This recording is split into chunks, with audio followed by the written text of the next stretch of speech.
تم جا کر اقوام متحدہ میں تقریر کرو اور تمہیں دیکھ کر بھی قرآن پڑھنا نہ آئے، تم واپس آ کر فلسطین کے چیمپئن بنو، تو ہمیں تو الحمدللہ قرآن حفظ ہے۔ وَمَا لَكُمْ لَا تُقَاتِلُونَ فِي سَبِيلِ اللَّهِ وَالْمُسْتَضْعَفِينَ مِنَ الرِّجَالِ وَالنِّسَاءِ وَالْوِلْدَانِ الَّذِينَ يَقُولُونَ رَبَّنَا أَخْرِجْنَا مِنْ هَٰذِهِ الْقَرْيَةِ الظَّالِمِ۔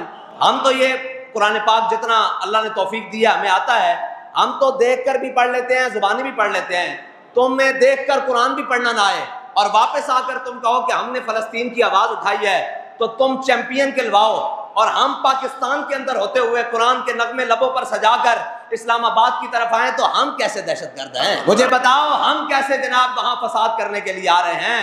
فسادی تو تم ہو، پتہ نہیں تم ہاتھ ملانے کے بس کیا لے آئے ہو ٹرمپ سے کہ تم فلسطین کی آواز بھی بلند ہونے نہیں دے رہے۔ تم کہہ رہے ہو کہ فلسطین پر نکلنا، اور جناب ایسے موقع پر نکلنا جب جناب ان کے معاہدے ہو رہے ہیں، تو مجھے بتاؤ کوئی آج کشمیر کے لیے نکلے تو کیا وہ فسادی کہلائے گا؟ ہاں جی، فلسطین کے لیے کوئی آئندہ نکلے تو کیا وہ فسادی کہلائے گا؟ فلسطین کے لیے تو تب تک نکلتے رہیں گے جب تک بیت المقدس فتح نہیں ہو جاتا۔